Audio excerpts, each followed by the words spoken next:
Testing. It's working. Okay, we're going to start with breaking news.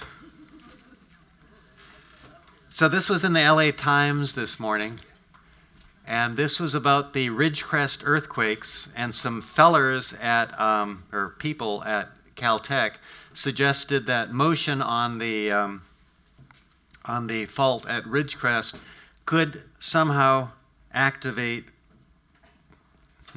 pointer. No. What? It's there. He says it is pointing. That one? Is it the top one?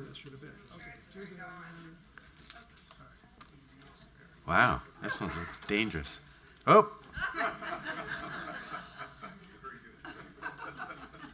All right. How did that happen? Okay, so there. This isn't working either. All right, I shall use the digital pointer.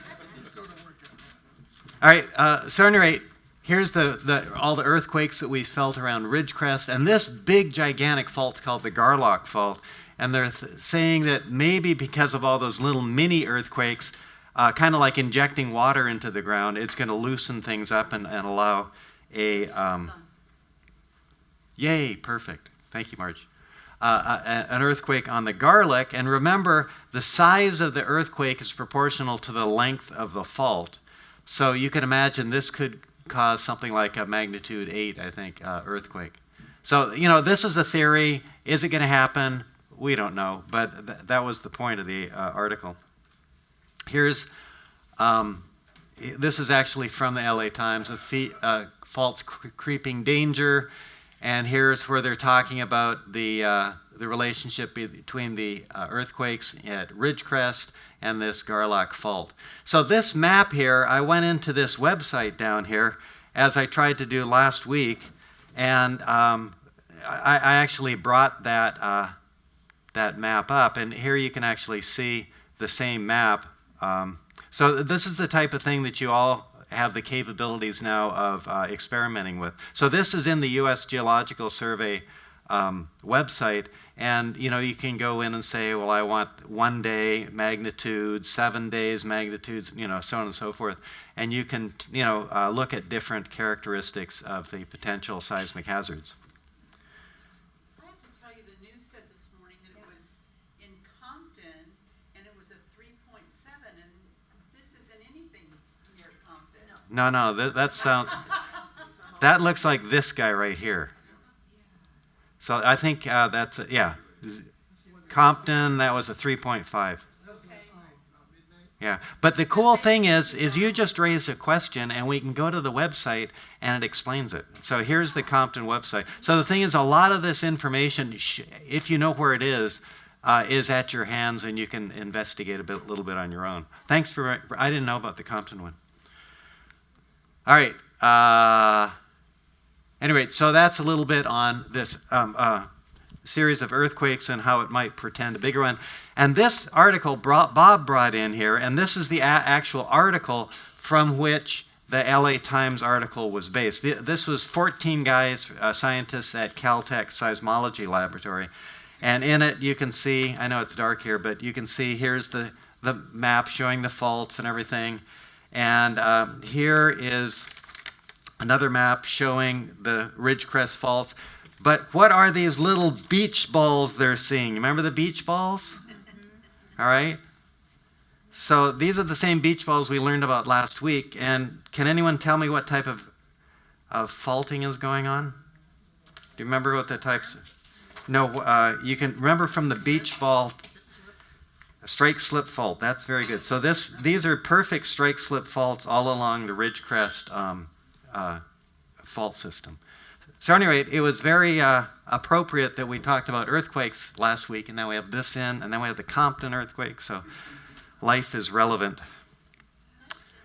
Yep. I read that the Garlock Fault is our second longest fault in our state. I'll buy that. So it's going to give us a big jolt. It's all, no, well, it's also, the question is, the length of the Garlock Fault is allegedly the second largest in the state. I don't know, there's some big ones. on the back side of the Sierras too, so I'm not really sure. But at any rate, it is a very long fault, so it's capable of giving a large earthquake, but it's been seismically inactive. So they're saying that maybe this is a wake-up call, and it's trying to wake up that fault. Yeah? The point of the paper is that it has been dormant from reading the paper Right. for 500 years. Right. And now from satellite observations, since the time of July Ridgecrest fault, it's now moving at the rate of 0.8 inches per year. So it's Right. been activated subsequent to the Ridgecrest earthquakes. Right. And by the way, there's different types of motion on faults. There's what's called creeping faults, and creeping faults don't make earthquakes. So there's some famous places up in Central California where there's actual motion on the faults, but there's no earthquakes. So, and that's very happy. I mean, it's frustrating when your streets are moving and so forth, but it's better than having earthquakes. So there is creeping going on right now, as supported by the NASA observations and bulges and so on and so forth. But to date, anyway, no seismic activity. But something to be concerned about. All right, we happy with that? Okay, so today's discussion is on glaciers and the ice ages, and we'll first talk about glaciers and the ice ages in general, and then we'll say, what was Irvine like back in the ice ages? Was it real cool? Could we have built snowmen? Right? I mean, were we trudging to school 5 miles a day in our snowshoes? Okay, what is a glacier? A glacier is simply the existence of year-round ice on the landscape. There's 2 broad types we're going to talk about, continental and alpine. How do glaciers form? Glaciers begin to form when snow remains in the same area year-round. Enough snow accumulates to transform into ice. Each year, new layers of snow bury and compress the previous layers. This compression forces the snow to recrystallize into little grains. And then the glaciers start moving with gravity. In geology, we talk about the ice ages, and these are the ice ages that have been recognized. The most famous ice age is the one we just got out of recently. They say it's about 2.5 million years. It started 2.5 million years ago, but most of the actions in the last 100 million years or so. Now here's the thing, is they've recognized geologically in the past 4 periods of ice ages. Now I've worked extensively in this one. This is what I did my PhD on in part. And the evidence that they use to how do you prove an ice age using rocks? It's a challenge. So you're supposed to look at a rock and go, oh, there was ice ages back then. It's not trivial. So what we're going to do is we're going to talk today about what ice ages look like today based on something that happened 20,000 years ago, which is instantaneous in geologic time. And you'll say, oh yeah, this is ice age stuff. But when you go back in history, it's really tricky. And it'd be fun to actually talk about this because it's so weird and crazy. All right, but I'm not going to. I mean, there's lots of things we could talk about. Okay, modern ice age. So the last one, the one that's 2.5 million years ago, is this the modern ice age. Began about 2.5 million years ago, and it lasted till about, arguably, I'd say 20,000 years ago. They say 10,000 years ago. It consists of 2 periods. Glacial periods are when the glaciers grow, and interglacial periods where it's warmer and the glaciers back up. So you can argue that we're still in the ice age, but we're just in the interglacial part, and maybe if it wasn't for global warming, soon the glaciers would grow again.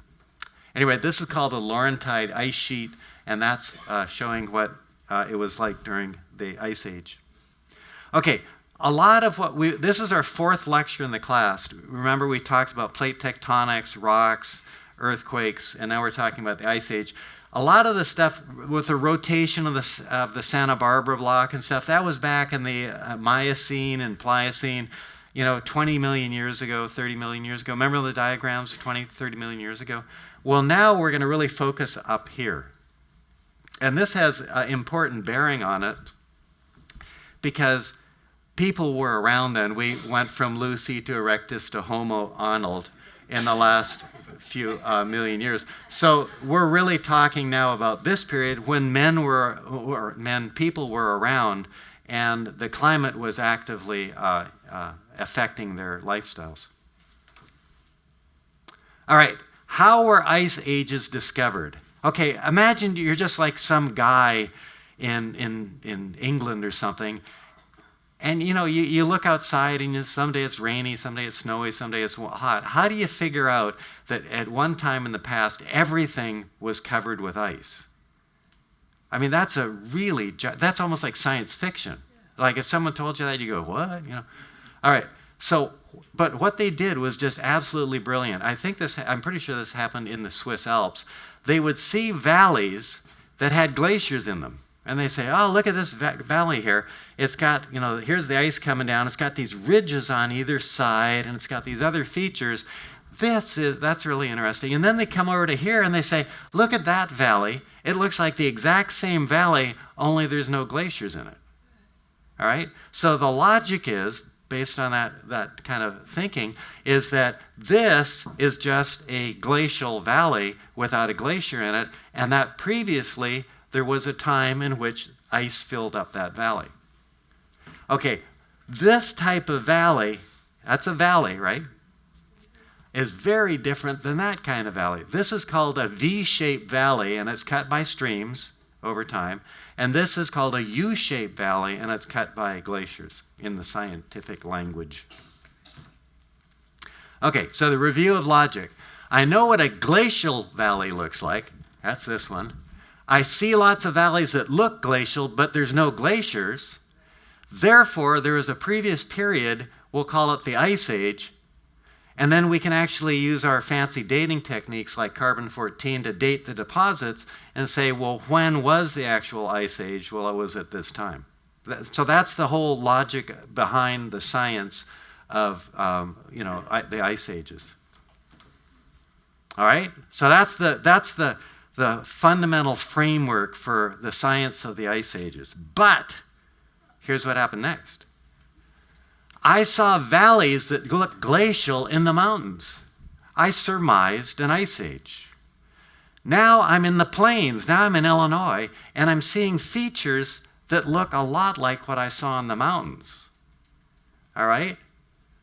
So I'm in the plains like Illinois, Kansas, Minnesota. I see features that look glacial, but there's no glaciers and there's no mountains. I surmise the Ice Age covered both the mountains and the plains. All right?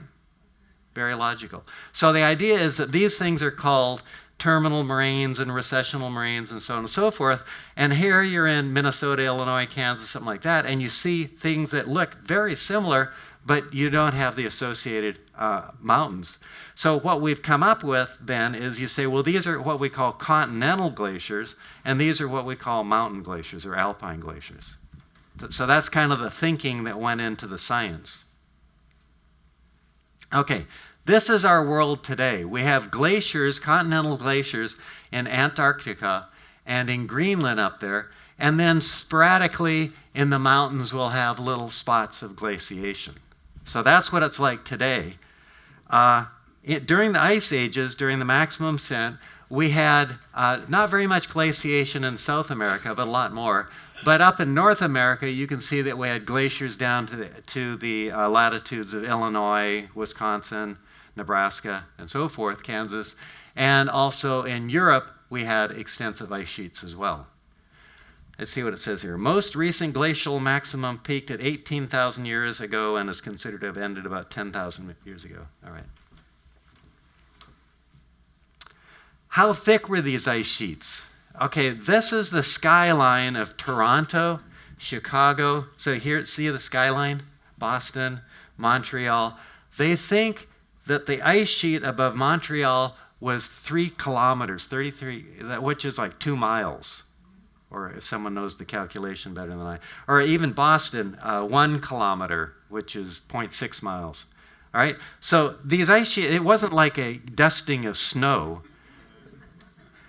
This ice was so thick, again, a couple of miles of ice, that it actually bowed down the crust of the earth because it was so heavy. Imagine 2 miles of ice on top of you, you'd be really crushed. All right? So that's how much ice there was on the continents. It's just an amazing concept. And there are still earthquakes today following the melting of the ice. So the ice melted so short of a time period ago that the crust is still sort of readjusting to the removal of the weight. Just like if you sat on a pillow, it takes for a while for the pillow to, uncompress where you sat. All right, so the other cool thing about glaciation, which is great for you guys, is glaciation makes some of the prettiest landforms on the planet, without a doubt. And we'll go through some of them so you can appreciate it. So you can look at something beautiful and say, oh, that's beautiful, or you can look at something beautiful and say, oh, that's a horn and an arête ridge and a cirque, or something like that. All right, so we're going to talk about both alpine and continental glaciers.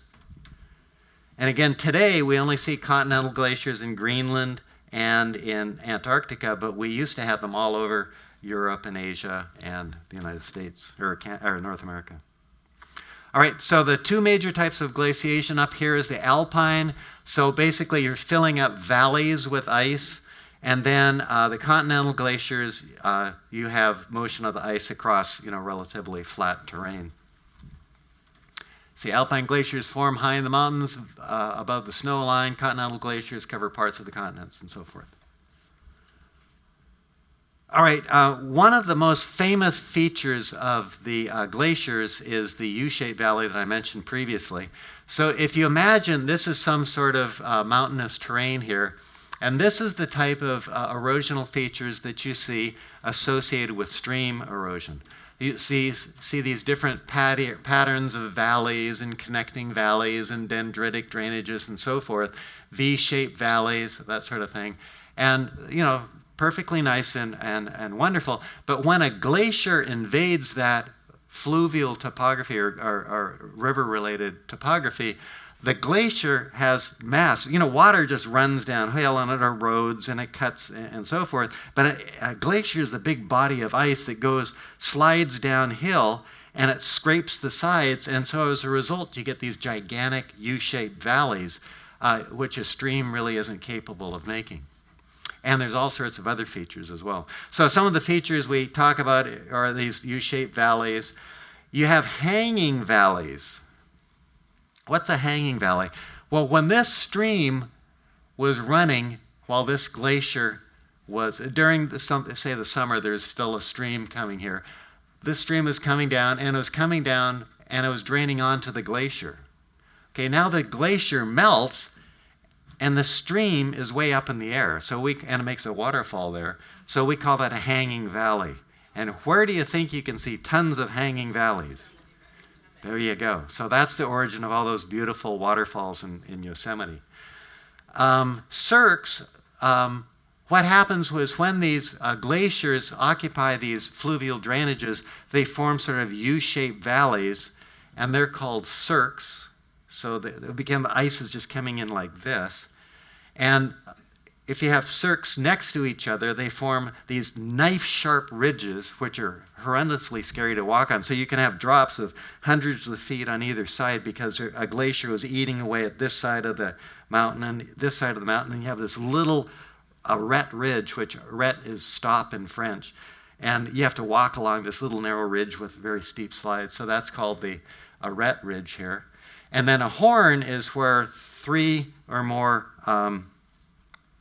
glaciers cut away and leave a little peak behind. And the most famous horn is, which proves that there is ice down here because we have the Matterhorn at Disneyland. Thank you. All right, so here's a blow-up of that showing the U-shaped valley. Again, the cirques are the sort of circular-shaped valleys that occur in the highlands here. And then these horns would be like that one. And here's this arête ridge with steep cuts on either side of it. Okay, here's how glaciers move. Okay, first of all, there's a fundamental material balance of glaciers. On one end, we have the net accumulation of snow. To keep a glacier alive, there has to be more snow than melting. Okay, and then at the base of the glacier, there's going to be melting because it's going to go down further and where it's in a melt zone. So you have the snow accumulating up here, this glacier's moving down, and it gets into a melt zone at the bottom. That's why a glacier doesn't go infinitely far, because eventually it's going to get melted. So the glacier's melting at one end and accumulating at another, and there's sort of this mass balance. And this transition point really is telling you about the life of the glacier. If that transition point is moving downward, the glacier is growing, and if it's moving upward, the glacier is dying. So very simple concept. Internally, you got this ice flowing downhill, and so there is some slip right along the actual base. So the ice is sliding against the rocks underneath, and it rips. Again, this is hundreds of feet thick, very heavy. It just rips the rocks, like almost like a sandpaper, and rips chunks up and moves gigantic boulders associated with its motion. But moreover, the ice is actually flowing inside the glacier. So it's not moving as a plug, it's actually moving as what we call a viscous liquid. All right, so this is what you might see in a river flow, because the flow velocity is increasing as you go uphill. And there's a slide direction here. To demonstrate this, in this figure, they show if you stuck a vertical pipe into a glacier and then came back 10 years later, the pipe would have slipped that far because the glacier moved, but also the pipe would have bent. All right? All right? So that's how glaciers flow. They flow both from slipping and also internal flow within the actual ice body. And as I said here, as these glaciers move downhill, they're ripping up the substrate below them to form those gigantic U-shaped valleys, and they'll move blocks, and miles associated with the motion. And here's the formation of these U-shaped valleys. So, again, beautiful topography results. Here's a wonderful U-shaped valley. This is going up to the Arret Ridge up here, where there's probably another U-shaped valley on the other side. And these U-shaped valleys look very, very different than V-shaped valleys, which are cut by streams cutting down with time. And we'll be talking about rivers today, too, and how they cut down through time. So U-shaped valley, V-shaped valley. I wanted to be a scientist when I grew up, but I didn't like math. And I took my first geology class in college, and I was amazed that you could go through the entire geology textbook and there weren't any equations. And I was like, oh, this is wonderful. And then I found out that they actually have a science where you study valleys. I mean, how cool is that? And beaches. There's a whole, if any geology text will have a whole chapter on beaches. And I thought, any science that studies beaches has to be all right. Then I found out that all the beach studies were all differential equations and, fluid flow, so I didn't do that anymore. Okay, here's that same picture. Here's an example of this glacially carved valley. And these things, as we come down, are called moraines, and we'll talk about those, I think, next. Yep. How many times has the Earth been an ice ball? According to that figure I showed previously, about 5 times.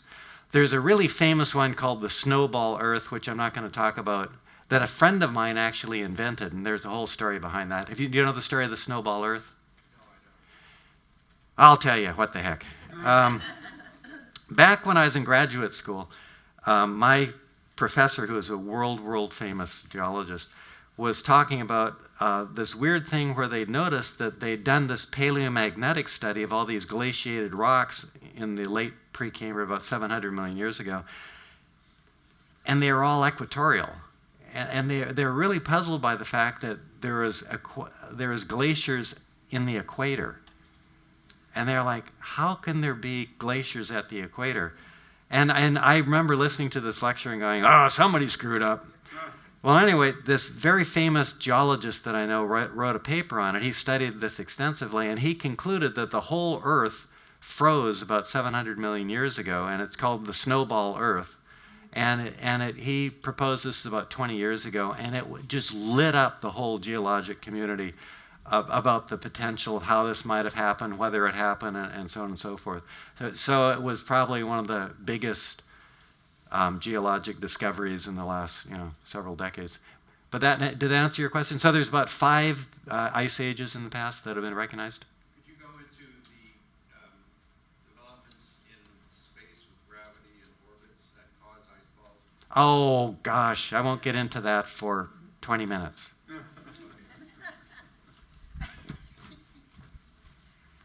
We're doing the fun stuff now. Then we'll do the let's see, Fourier analysis, spectral harmonics, that sort of thing. Okay, here's our figure again.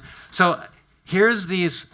This is originally a stream valley occupied by a glacier. Now it's a big U-shaped bowl, and it's just carving away at this mountain. And this guy's right next to it, carving it away. And here's that arête ridge, which is in between the 2 glacial valleys. And here's the horn at the cap, which has glaciers all around it. So this is how you recognize evidence of glaciers. So even if the glaciers have melted, we can look at the landforms and say, there were glaciers here in the past. And that's going to be very important for us when we look for glaciers in Southern California. Other than the one at Disneyland, which we know is real. Okay, here's an example of one of those hanging valleys at... Very good. And again, that's because there used to be ice up to here, and now there isn't ice, so the water now pours over a cliff. So I have a question. Do all waterfalls part of a glacier? No. Waterfalls, there's a whole science of waterfalls, as you might guess, too.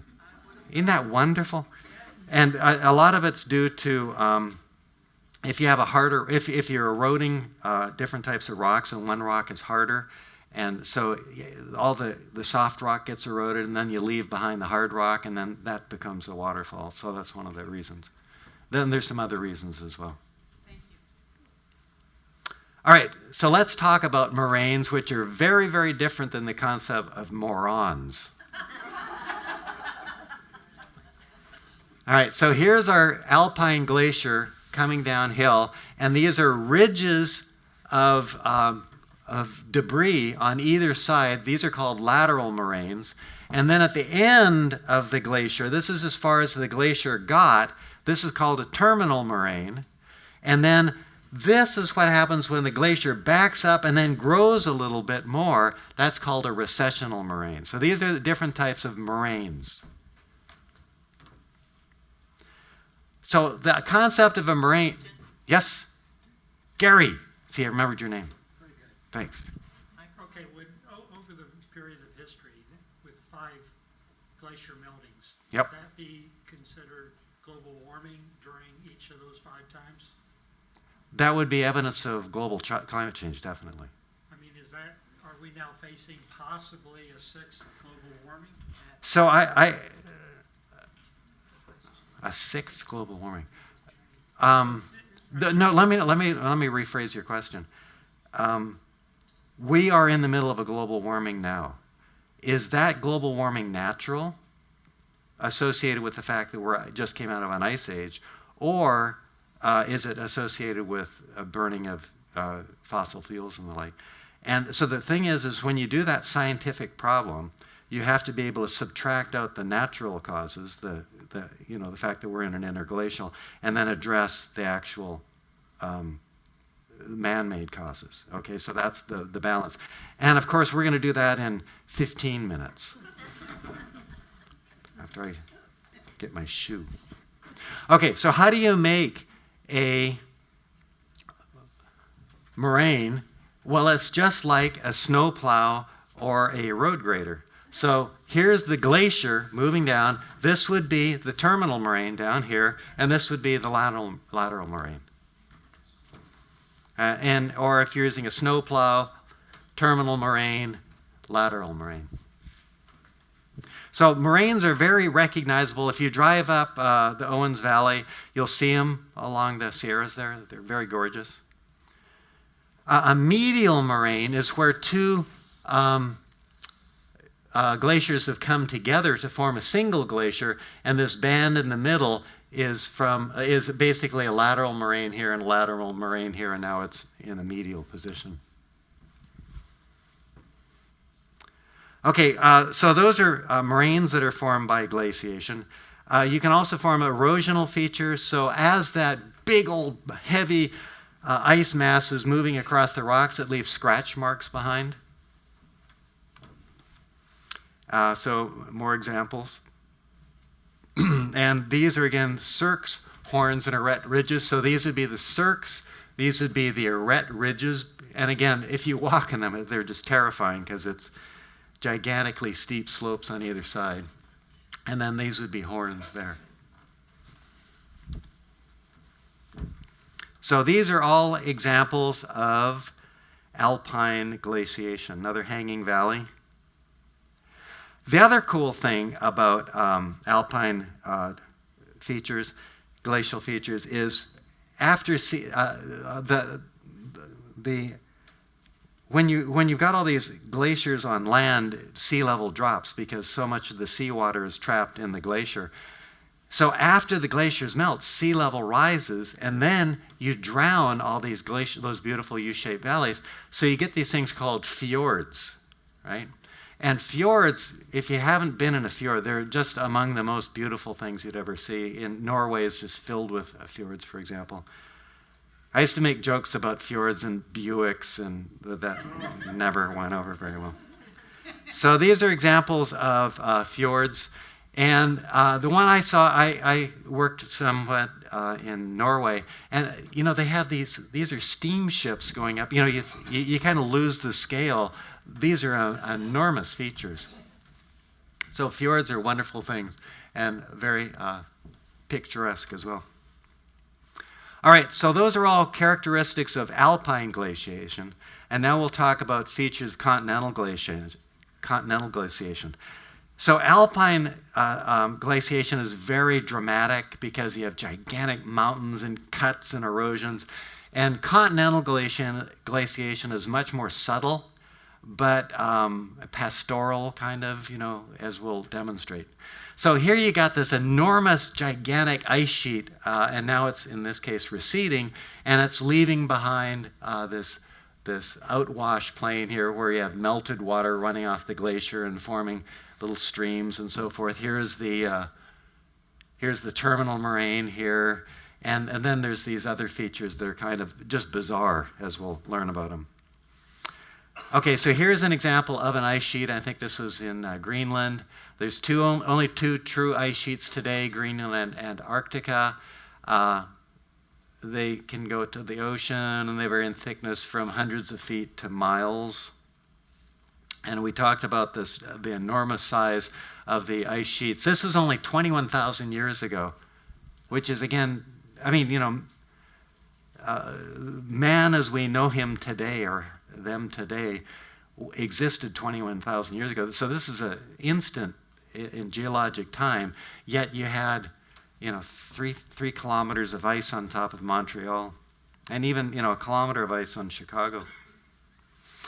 How did we understand the evolution of the ice sheets on North America? Well, we studied the moraines. So the same moraines that we saw in the alpine glaciers, we see in the continental settings. And all the beautiful little hills, if you've been to Wisconsin, are associated with different types of glacial features that we'll talk about. So these are showing some of the end moraines.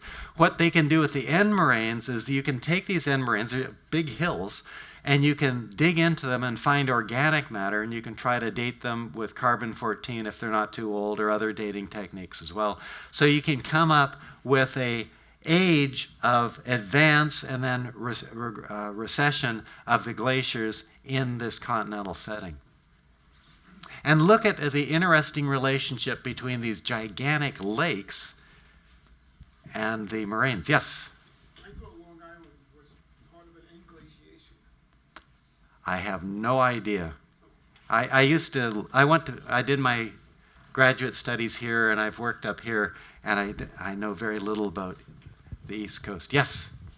Regarding his question, I Yes. grew up in Brooklyn. I can And tell. Right across Brooklyn is this large street called Eastern Parkway, and it's a little bit higher then the surrounding terrain. You rise up to it, and then you go down. Ah, That, I think, is a continuation of that little brown line in New Jersey. that one? Cuts Brooklyn right in half. Ah. And in Central Park, you can see all of those boulders with the scratches Oh, really? on it. Again, Manhattan is a little above Brooklyn, Uh-huh. so it was within the glacier. But the southern part of Brooklyn, there's no evidence of glaciation. And I assume if we go from New Jersey to Brooklyn, we probably would continue out to Long Island. Excellent. Got some knowledge in the class. Thank you. So, the Great Lakes were carved by glaciers. So those enormous features that we all know so well are all relating to the last glaciation period. Lake Superior is 1,322 feet deep. Lake Michigan is 1,000 feet deep. Lake Erie is 210 feet deep. So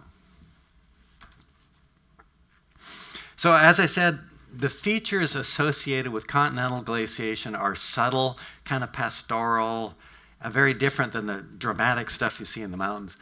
These things are called eskers, and they're sort of these linear sand ridges. They're filled with sand. All right? Listen how they think they're formed. Most eskers are argued to have formed within ice-walled tunnels underneath. So you have this mile-thick glacier, and you got this little tunnel with a little stream running through it. Ice-walled tunnels by streams which flowed within and under glaciers. They tended to form around the time of the glacial maximum, when the glacier was slow and sluggish. After the retaining ice walls melted away, you left these linear strings of sediment behind. Fascinating. Those are eskers. Drumlins are very odd. Drumlins are elongated hills in the shape of an inverted spoon or a half-buried egg formed by glacial ice acting on underlying unconsolidated till or ground moraine. So they're features that look like exactly, like sand dunes.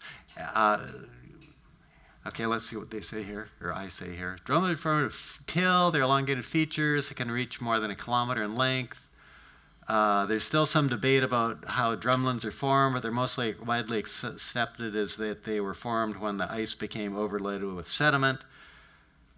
So anyway, that's what a drumlin is. And here's, I went to Google Maps, and this is in northern Michigan. This is in the glove part of Michigan, up about here. So like Chicago would be right across the way here. And you can see the drumlins. This is a field of drumlins that you can see on Google Maps today, left over from the last ice age.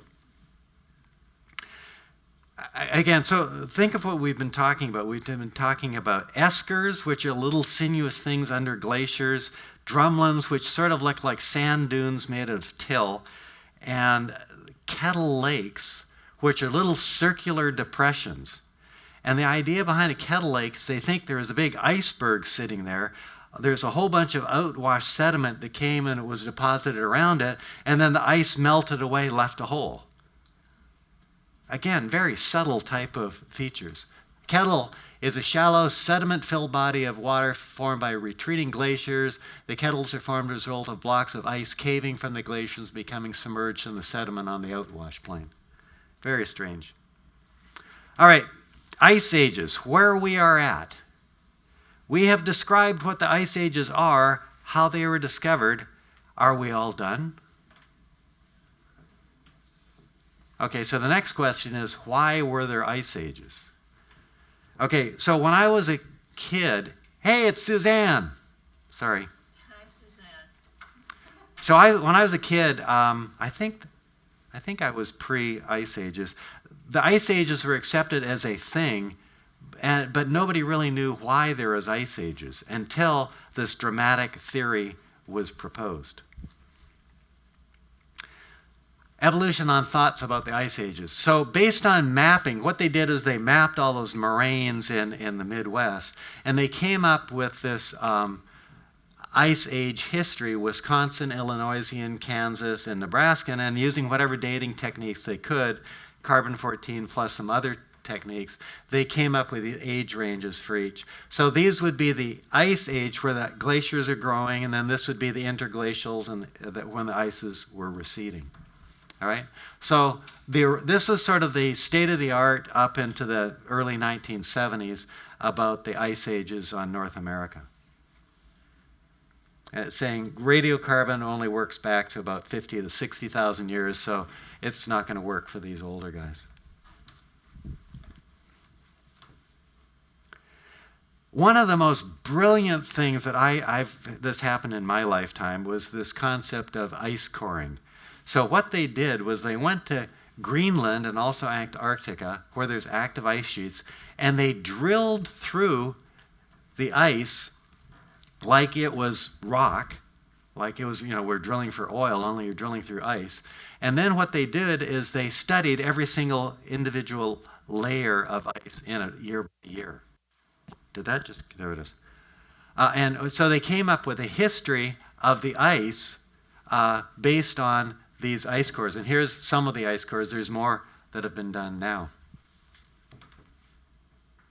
So what they did, again, is they took the ice core, which is, like a mile long, and they dated using whatever techniques they could. How do you date ice? Well, one is you count all the layers. So they counted 400,000 layers in this case.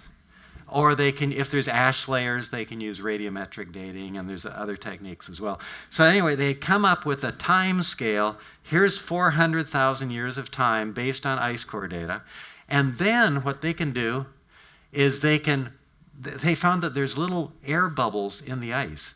And what they'd do is they'd pop the air bubble, and then they'd use their fancy chemical techniques, and they can measure the amount of CO2, carbon dioxide, in the little ice bubble. And they did this bazillions of times for the ice core, and they come up with this curve of CO2 versus time. Then water, this is ice, so it's water. Water consists of hydrogen and oxygen. It turns out that chemically there's what are called isotopes of hydrogen and oxygen, and the weight of the oxygen and hydrogen molecule or atoms is a function of temperature. So using this tricky technique of, it's called, I can't remember the name. At any rate, using these it's an isotopic technique, they've been able to come up what they think is the temperature, the global temperature when the ice was deposited. So when the snow came down, they can tell you, oh, the temperature was 2 degrees colder on average than it was. So they've come up with this curve that shows 400,000 years of temperature history on these glaciers, 400,000 years of the CO2 concentration of the atmosphere, and then they've also tied this to some sea level studies. So here's our Wisconsin, Illinoisian, Kansas, and Nebraskan periods. This is times when sea level's lower and temperatures are lower. See that? So here's Kansan, here's the Kansan, here's the Illinoisan, here's the Illinoisan, here's the Wisconsin. Okay, so those are the same 4 things that we see the moraines from on the continents. But now, instead of just seeing 4, look at how much activity there is. And they've drilled so many of these ice cores that they can show that these were global events. So instead of having just 4 periods of glaciation, we're now talking many, many. All right? And that was all because someone had the brilliance to say, hey, let's take a core through ice and then measure all the layers in it and try to figure out how much CO2 and the temperature based on the isotopic composition. And then we'll tie it to sea level. So this whole concept of the 4 periods of glaciation is just annihilated with new detail that didn't exist previously. All right? Then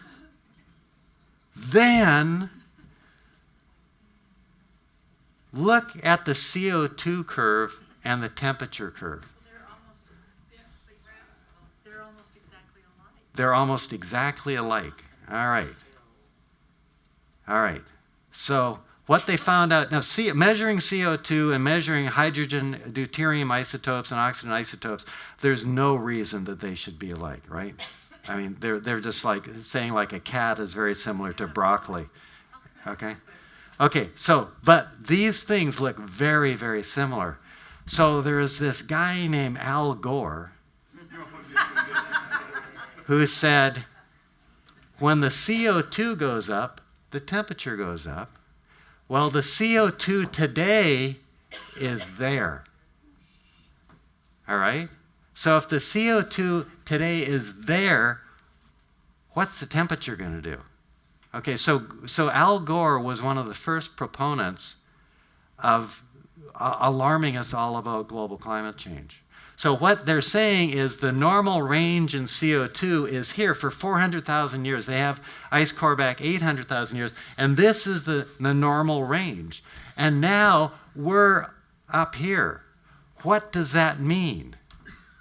Okay, now I teach a class on this, but what it means is life is never simple, and it's never, no, 6 + 4 is 10. It's always more complex. What Al Gore was saying was that CO2 drives temperature, okay? There's a relationship between CO2 and temperature. It's believed that CO2 does drive temperature, but it may not be as simple as if this goes up, that goes up. So, but the bottom line is the whole concept of global climate change was really started from these ice core studies. The fact that we have gigantic CO2 in the current atmosphere from burning hydrocarbons for our cars and so forth, versus this historical period. Anyway, so this is sort of the study of glaciation really led to a whole new science, which that's one of the wonderful things about science is you start doing one thing and you discover something totally different. All right.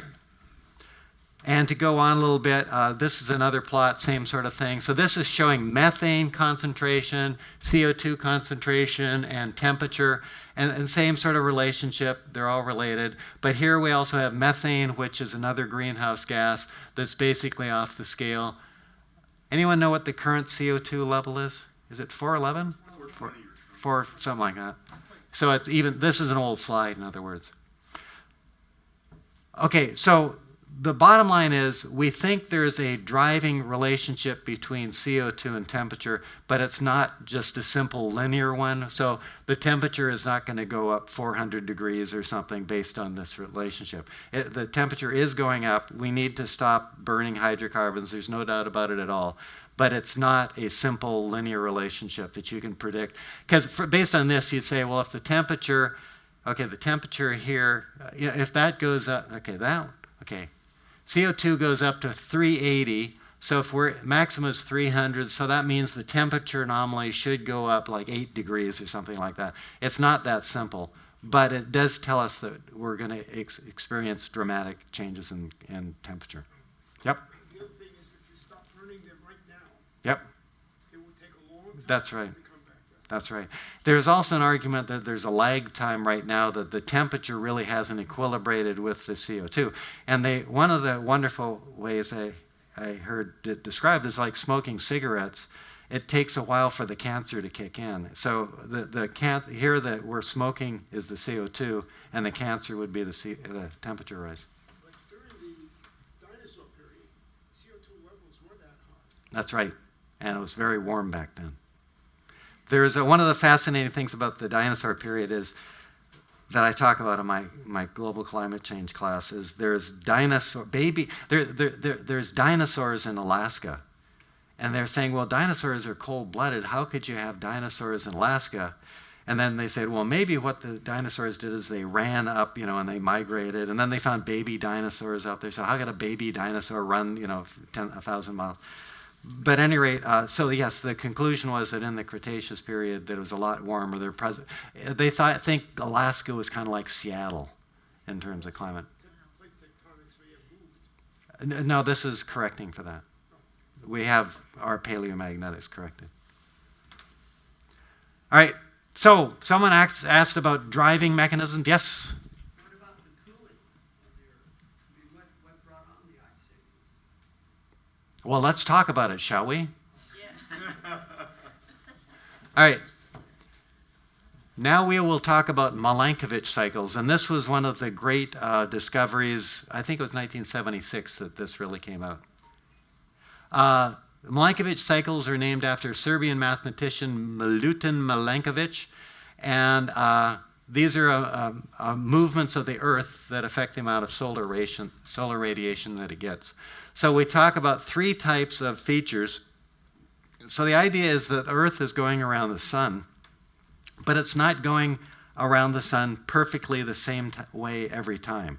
So over thousands of years, there's little changes in how the Earth moves around the sun in its orbit, and that affects our climate. So this was proposed by Milankovitch like 100 years ago, or more than 100 years ago, but it wasn't appreciated because he was too far ahead of his time. They didn't know how to prove it, and it was finally proved in, I think, 1976. We'll see the article in a minute. Okay? So that's the Milankovitch theory, is that as the Earth goes around, orbits the sun, there is changes in the tilt of the Earth. So right now it's at 23.5 degrees. So the Earth is spinning and it's tilting like that. So if it tilted like that, how would that change the climate on the Earth? Precession is the wobbling of the Earth around like it's on a top, spinning top. Obliquity is the tilt. And then eccentricity is the nature of the Earth's path around the sun. Is it more circular? So this path would be more circular versus more elongate or elliptical. And the idea is that if you're in a circular path around the sun, you're going to have more uniform climate, and more eccentric would indicate that you'd have more extreme climate periods. All right?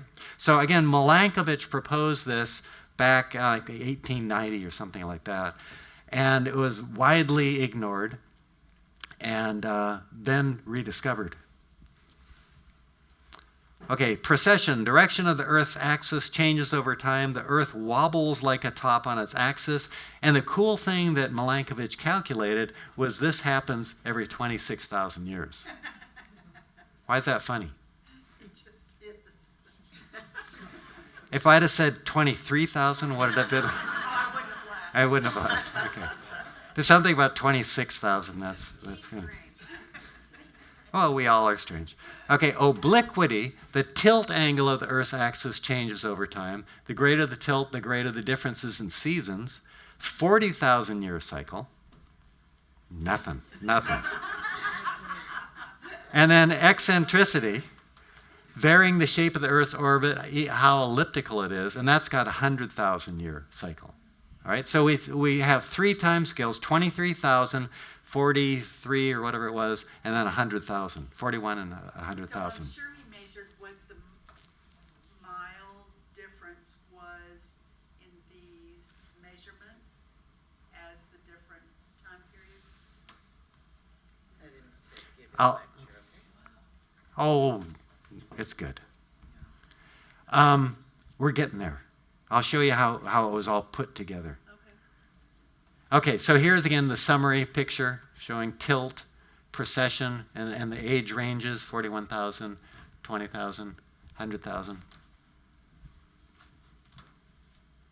So what they did was they knew the eccentricity was every 100,000 years, so they made a little 100,000 year curve because they knew it. They can calculate it because they're astronomers. And then they did the tilt, and this is the tilt thing, and then they did the precession. And then what they did is they added them all together, all right? And they came up with a combined signal. And they argued that this combined signal should predict the amount of radiation possibly hitting the Earth. Then they looked at some feature, and in this case it says the average marine oxygen isotope ratio, which is a measure of essentially the warmth of the oceans. And they said, holy mackerel. It's not perfect, but it's very similar. Yes? I don't see any error bars in this at all. We don't use error bars in our science. This is, okay, Bob. At this point, we're just doing it as an exercise, but the actual study was done here, and what they did was a Fourier analysis, and they identified the different peaks. There's the 42, the 24, and there's 100,000, and so on and so forth. So this was actually done, I think, on marine science. This was done in 1976. The title of this paper, this is from some scientists out of Columbia University, was called The Pacemaker of the Ice Ages, which is cool. How many got pacemakers out there? Me too, I got one. So anyway, this is the pacemaker of the ice age. So they're arguing that Milankovich's theory that the three different features, precession, obliquity, and the other one, all of those added together, as we've shown in that previous slide, that is the origin of the ice ages. I mean, absolutely brilliant science, right? I mean, to go from lumps of dirt in Illinois that you've dated to come up with this sort of analysis, it's really amazing. So anyway, and the way they did it is they took some, I think this is a core, this is in a core. They looked at oxygen isotopes, which is the heaviness of the oxygen, which is a function of the temperature of the water. And then they did this, what's called a spectral analysis, which is a Fourier analysis, and they found out how often do we see these peaks in oxygen isotopic weight. And then they said, doggone it, as far as we can tell from the dating, because they had to date those rocks, the dating seems to confirm the Milankovitch theory. And that was just, the hugest discovery in the 1970s. Yes? So these charts were based on the time when his theory was accepted? No. His theory was way, like 100 years previously. And When it was accepted? Yeah. This was why they accepted it, is they said. Now, by the way, your comment about error bars, think of this. This is one of the great problems in geology. We do not, when we look at layers of sediment in the ocean, and you take a core of it, the layers of sediment, the vertical axis is in inches, feet, meters, something like that. To do a time analysis, it has to be in time. So you have to convert from thickness, or how many layers of sediment you have, into time, and that has gigantic problems, because you have periods of erosion where things get washed away, and so on and so forth. So the whole concept of actually coming up with this is a huge challenge.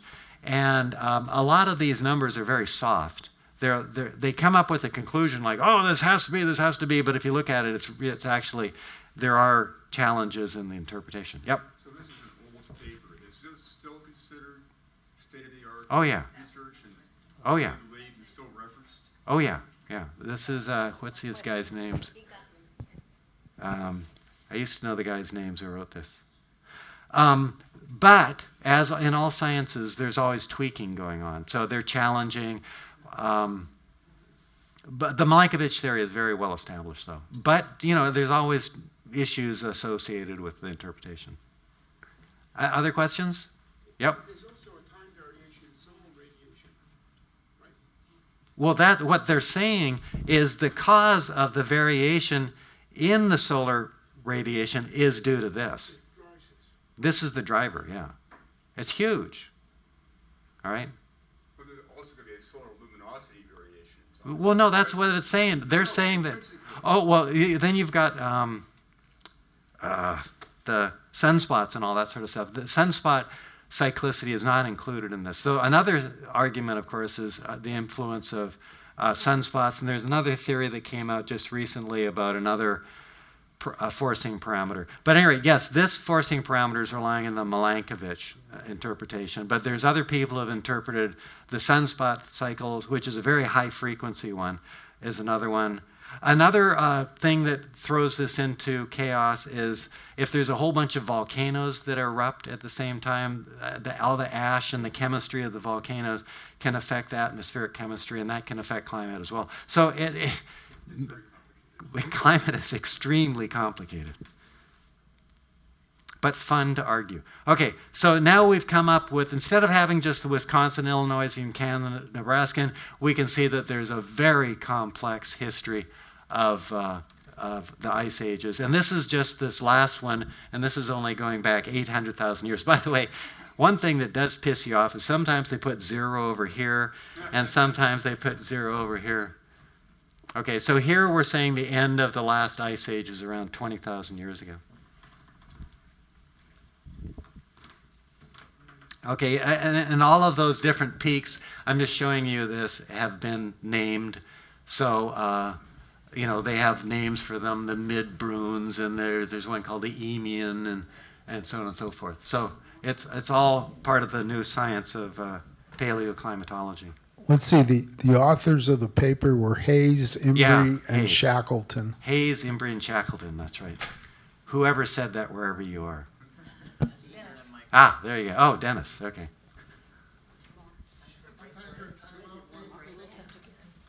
Wait a sec. We're about 5 minutes early, but yeah, let's do it. We're having lots of discussion, so that's slowing us down. Kilauea, and then we're going to have a geologic travelogue the next semester, and then we're trying to get Dave back for a couple more classes. So just keep a lookout for it. But there are two more geology classes this semester for us. So check your catalog, and we'd love to see you. All right. So, again, when you freeze things to make a glacier, it sucks up a lot of ocean water. And they've come up with what are called sea level curves. And here's 450,000 years of sea level curves. And sea level curves are another really tricky thing. How do you know what the sea level was 1 million years ago? So it's an interpretive science, and there's a lot of people who are grumpy about it and argue, and they love to argue about it. But at any rate, based on the best available data, this is this history in the last 450,000 years of sea level. And you're like thinking, how much does sea level change? Like, this much? 20,000 years ago, sea level was about 120 or 120 to 140 meters lower. That's like 300 feet. So 20,000 years ago, when our ancestors roamed North America, sea level was 100 meters lower. Okay, according to this interpretation. Now, in the next picture, it's really focusing on the last 20,000 years from we're here, and so here is the last glacial maximum, and now you're starting to melt all the glaciers, and here's the sea level rising because you're melting the glaciers, and you can see it's a flattening curve now, and we're up here at 0. But so the idea is that 20,000 years ago, sea level was like 120 meters lower. That's dramatic. And we're going to talk about what that means. It's not just like something, a number, it actually does something. All right, now you've all heard about global climate change. Over the last 100 years, sea level has risen about 9 inches. All right? So sea level change, my prediction is that global climate change, sea level is going to affect us. It's a big argument. These are different interpretations. Here we're in the year 2000. This is how much sea level's risen over the last 100 or 200 years. It's only about this much.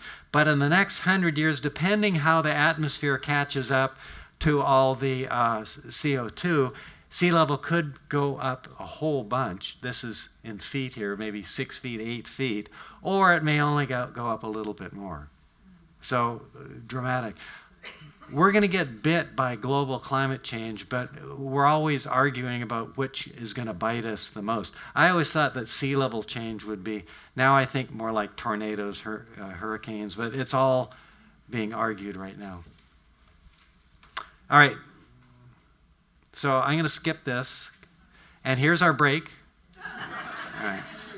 All right, so the last part of the lecture is on the ice ages in California. So we saw dramatic things happening. Again, Chicago was underneath a kilometer of ice. What was LA? And New York was something too, but I don't know. But anyway, Chicago's under a kilometer of ice. What was LA doing? Were we barbecuing, wieners at the beach, or were we building snowmen in Irvine? What was it? All right, so glacier. So first of all, let's ask the question, glaciers in the Sierra Nevada. If you drive up Owens Valley, you'll see lots of U-shaped valleys, cirques, arête ridges, horns, all sorts of classical features. So the 600 kilometer long Sierra Nevada underwent extensive Pleistocene glaciation, except for its southernmost 100 where we live. Presently, there's 1,700 small glaciers, according to the study, above a certain height, so way up high. 14 of the largest glaciers decreased about 1/2 in area from the period of 1900 to 2004. So, they're melting right now. And where are the most famous glacier evidence in California?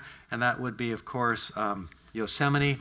So this is a cartoon of what they think happened, where we started off with some sort of river valley system. It filled in with ice, it carved the U-shaped valleys, and you end up with Half Dome and the like.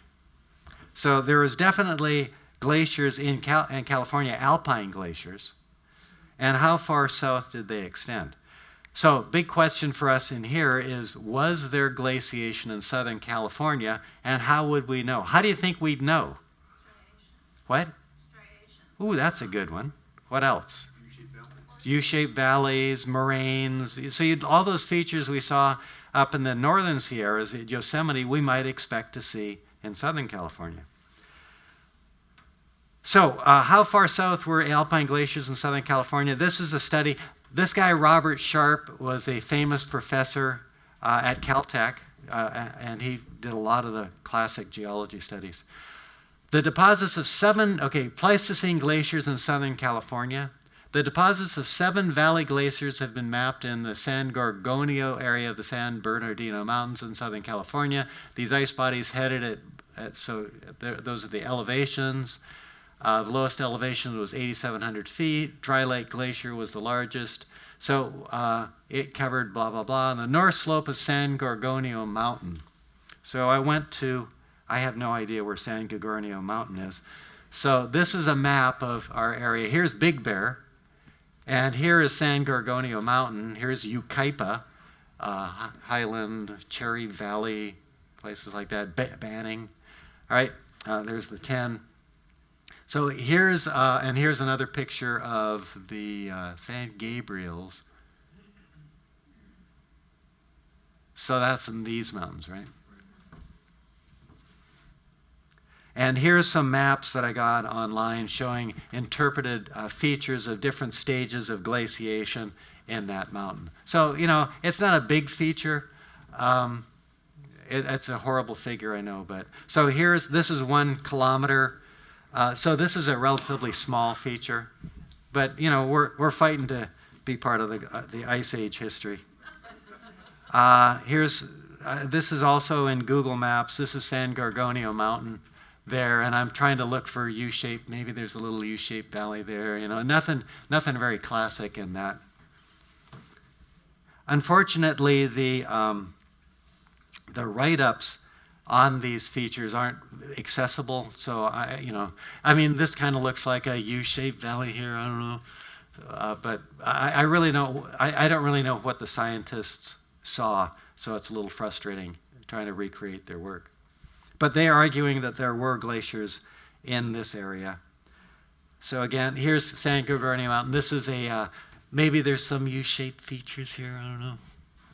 There's that dry lake that was mentioned in the abstract. Features previously attributed to glaciers in the San Gabriel Mountain were restudies, and it's concluded that the San Gabriel Mountains didn't have glaciers. So here's LA. Here's the San Gabriel Mountains. So this would be like Santa Monica over here. San Gabriel Mountains, like Mount Baldy and so forth. And they're saying that we don't really see evidence of glaciation in the San Gabriel Mountains. So here's the San Gabriel Mountains. So lots of V-shaped valleys. And they're not really seeing evidence that they think is glacial related. So no glaciation in the San Gabriel Mountains. And here's a nice view. So Palos Verdes, Los Angeles, Santa Monica Mountains, and then San Gabriel. And they're arguing that maybe no glaciation there. Though, again, here's Mount San Antonio, which I think is Mount Baldy, and I'm saying, well, maybe there's some features there. But they're saying nothing really compelling about glaciation in the San Gabriel Mountains. That San Jacinto Peak may have been glaciated. So where's San Jacinto Peak? That is, San Jacinto is down here. And 10,800 feet, there's Mount San Jacinto. And let's see what features are nearby. There's the 10 again.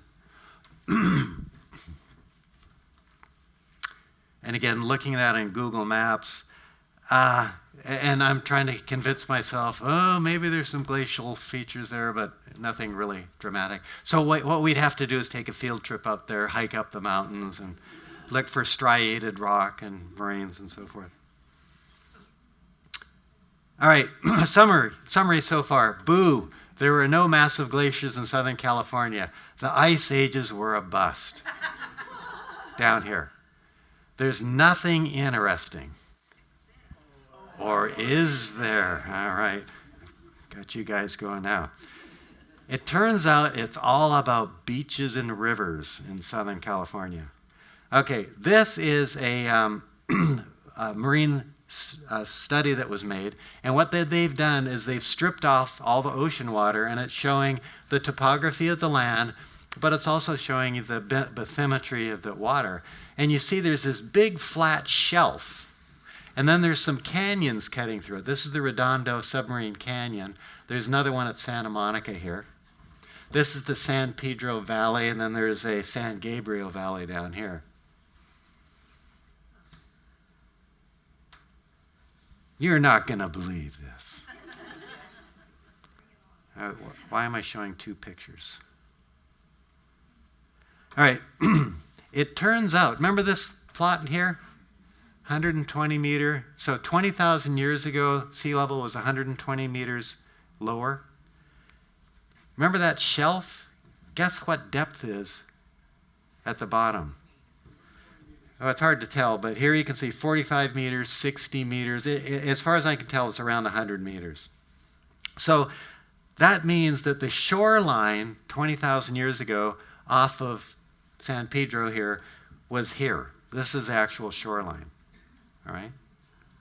And you might think, oh, I could put my towel down there. Well, you could, but it's more than that. There's something that happens when sea level drops 100 meters. Something freaks out. All right.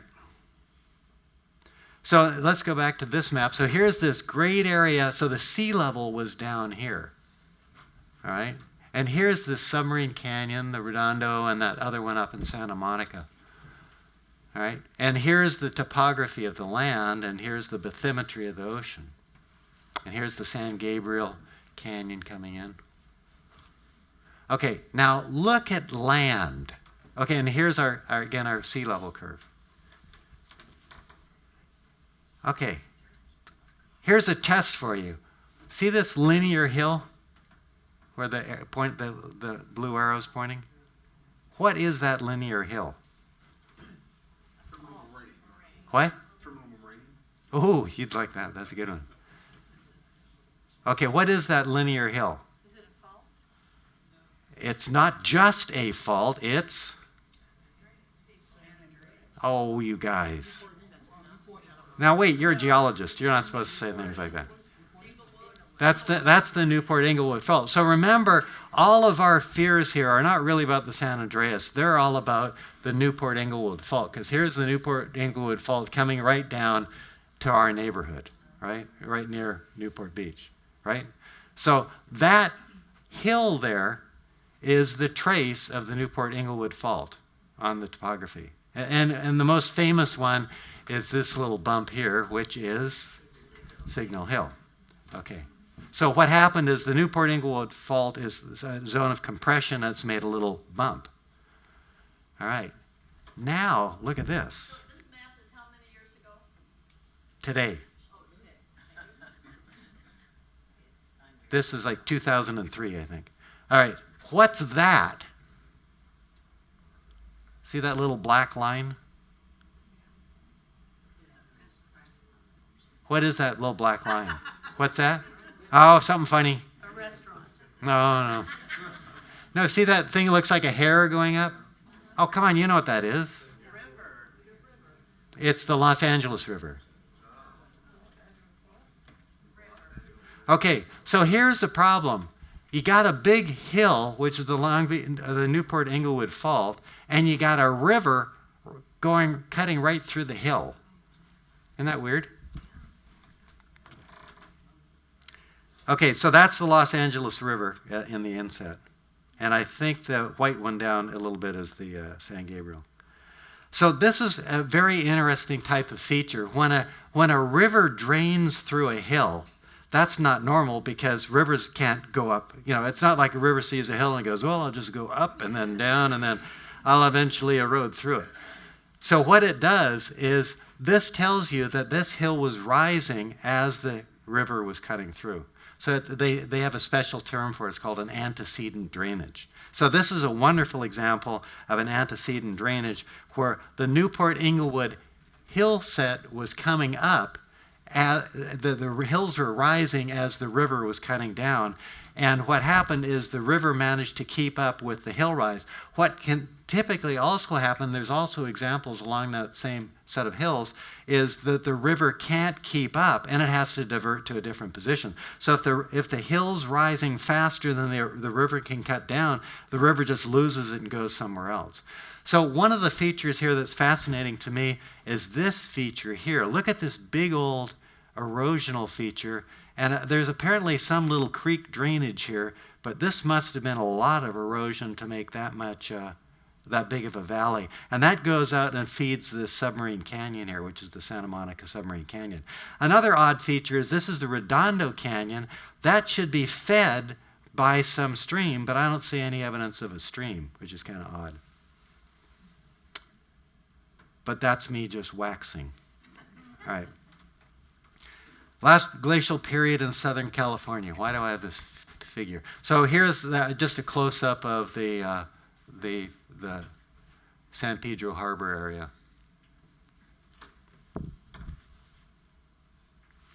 Implications for a river. Okay, here's where things get to be implications. So you've dropped sea level 100 meters, 120 meters. What is a river going to do?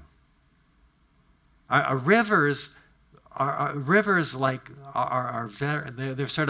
like Zen monks or something. They strive for equilibrium.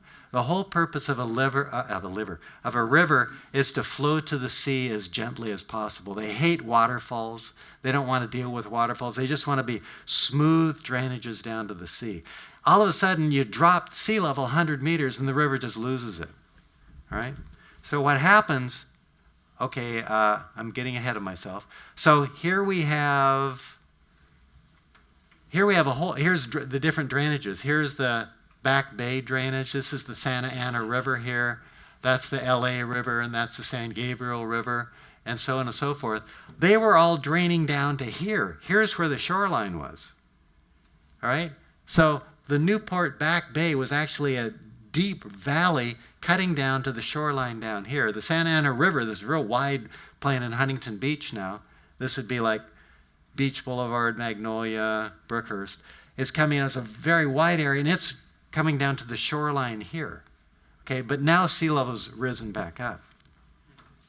So what happens is when sea level drops, as shown here, all of this material is cut away. So the river says, I must come down gently to what's called my base level. So whether it's a lake level or the ocean level, the river wants to just grade down beautifully and harmoniously in that dark blue line there down to its base level. When you drop base level, 120 meters in our case, the river says, I must now take that beautiful purple line, I must take this beautiful purple line here, and I must recalibrate it down to this position, and I have to erode all this away. So it cuts a hole into the landscape. Well, we see that today. That's what the Back Bay is. So the Back Bay used to be a very deep river valley, and it's probably 100 meters deeper than this today because sea level was 100 meters lower. But that's why we see these steep cliffs as we go into the Back Bay, right? But again, what is 20,000 years ago, this was a deep valley, but since then, it's all been flooded back, and now we see the results of the 20,000 years of flooding. Does that make sense? All right, so this Back Bay here is actually a deep incised valley that's associated with this last fall in sea level of 20,000 years ago. Consider Los Angeles River. There's a whole study done by a bunch of environmental geologists in the LA River, because what was happening is there's water wells down here, and they were starting to suck in salt water. So they did a whole study of the layers of rocks in the area of the LA harbor to try to understand why they were sucking in salt water. I don't know what the answer is from a technical point, but the neat thing was they collected a whole bunch of interesting data, which we'll use here. So they did the study of the history of the Los Angeles River, and this is one of those ultrasound things called a seismic reflection profile, and this is showing you the offshore area. So here's that break here that we'll see. So here's where you go into deep water here, and here's that flat area that's the drowned shelf. So the shoreline was out here 20,000 years ago. And what they're seeing here is this is the history of the Los Angeles River. See the big channel cuts here? So this is the old valley for the LA River. And I'm thinking this Mesa Orange is approximately the same position as this out here. So this was probably the position of, this is the LA River Valley 20,000 years ago, and this might be 40,000, 100,000 years, and so on and so forth. So this is sort of showing you the evolution of the LA River over the last million years or so, as sea level changes associated with tectonic motions and the ice ages raising and lowering sea level. So it's a really neat study. And again, what I did here is I just blew this up. So the idea is that the shoreline 20,000 years ago was here, and here is the actual river, a cut through the river that's going to come out in 3 dimensions and end up pouring out as a delta into the ocean at that point. So this is the old LA River 20,000 years ago. It's the fossilized remnants of the LA River Valley 20,000 years ago. And here what they've done is using a bunch of boreholes and using the seismic reflection data, which is again like sonar data or ultrasound data, they've been able to map out the geometry of the valley. So during the glacial low stand 20,000 years ago, we had this immense LA River Valley coming down and then pouring out into the deep ocean at a position way, way offshore today, all right? So the dramatic things that were happening in the ice ages in Southern California were associated with the sea level being 120 or so meters lower, and the rivers having to adjust to the fact that sea level was not up here, it's way down there, so we have to carve valleys in to reach that new base level. All right, so that was the exciting thing, was the relationship between the river drainages and the position of sea level, right? So that was our excitement. And then since then, of course, what's happened is as the sea level's risen, all of those big incisions got filled in with mud and goo and sand and so forth. And here's more on the history. Here's another interesting thing. Here's the Back Bay, and that's a fossilized river valley from this low stand of sea level 20,000 years ago. Now it's just an estuary, and a lovely one. But then you go over into Costa Mesa, and that's the Santa Ana River. Why do you have 2 rivers right next to each other? That's only a few miles apart. And these are big rivers. I mean, that's a big valley, and Santa Ana River is spread over miles. Again, this would be like, Brookhurst and Magnolia and Beach and so forth. So apparently what was happening is as the Newport-Inglewood Fault was forming hills, you had the separation of the 2 river valleys as we see them. So this was a study done by a professor at Cal State LA. And again, he's showing that during this period of the low stand and sea level, here's the Newport-Inglewood Fault forming a series of hills, and here's all these rivers fighting to cut through the drainage to make it down to the ocean. So here would be what they call the Newport River, which is the Back Bay. Here's the Santa Ana River, the San Gabriel, and so forth. And where it says ABD, that means it's abandoned, which means that the river couldn't cut down enough to keep up with the uplift. So it's called a wind gap now, where it's a hole in the hillside, but there's no river in it. So that was the exciting relationship between the sea level and river drainages.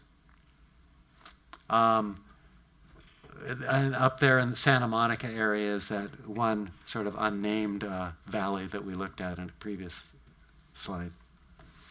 Anyway, so that's sort of the evolution of our area during the Pleistocene. The other thing you can do, again, I'm always amazed at the creativity of scientists. Another thing that you can do, well, here's the question. We talked about sea level position during the ice ages in Southern California, and we talked about whether there's glaciers. How do we talk about the climate? So if you wanted to know what the climate was like 20,000 years ago in the middle of those, when there was ice, when there was glaciers on Mount Jacinto and San Gorgonio, what was the climate like in Irvine? How would you prove that? What would you look at? What you say? Oh, that's green mud and that's brown mud and Fossils? what fossils? Fossils and color. Very good. So it turns out that one of the brilliant things people have done, is they look at pollen.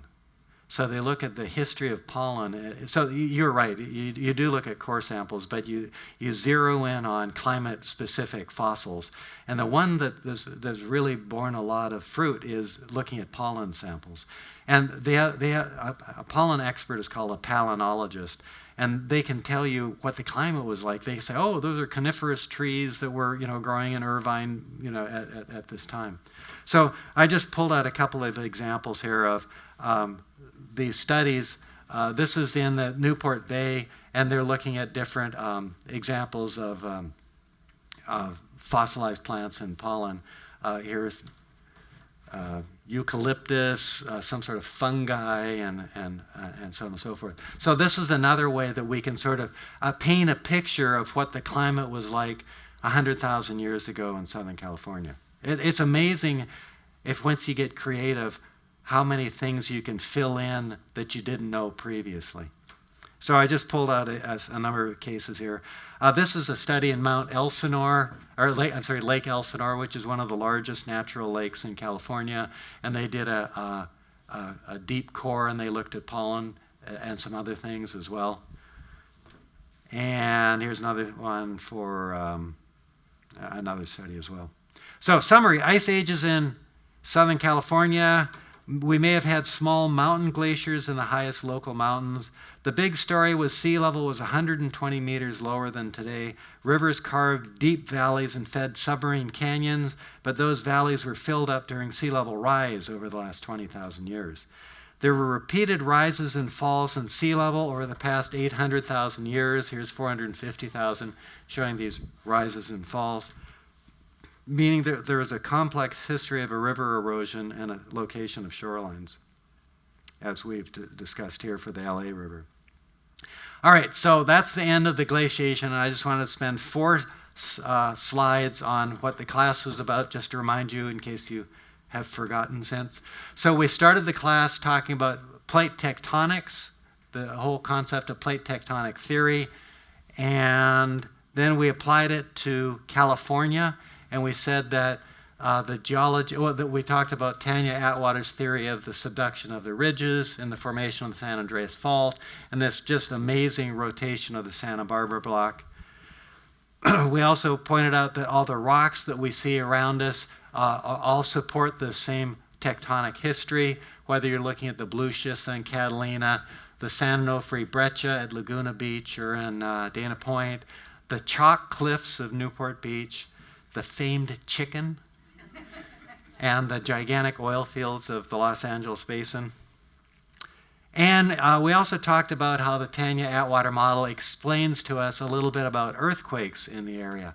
The fact is that if you live in the valley, they have a bunch more earthquakes than we do. I don't hear seismologists talking about that very much, but up here where the collision of the Santa Barbara block has happened, they see there's a lot more nasty earthquakes that they've seen than we have.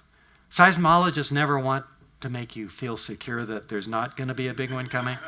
They always want to scare you a little bit. But it seems to me it looks a lot worse up here than it is down in here, though we certainly do have to worry about our friend the Newport Inglewood Fault. Okay, so we talked about earthquakes, our local faults, and how they tie into the tectonic evolution of Southern California. So the unique thing I think we did in this class is we're taking the earthquake hazards here and we're tying them into the tectonic history via Tanya Atwater and Leyendyke and so forth. And why are there more earthquakes in the valley than Orange County, as I just mentioned? Then we talked today about the ice ages and what it was like in Southern California, that the glaciers weren't big in Southern California, but the stories about rivers and shorelines, it's a dramatic one. All right, so the end is near. Any questions? Yep. I always thought the rocks in northern San Diego County were remains from glaciers that had pushed down. Rocky Hills, I always view them as glacial dumps. I have not heard that. Sounds suspect. I mean that politely. I don't know. I need to know the context more. Any other questions? Yes. Yep.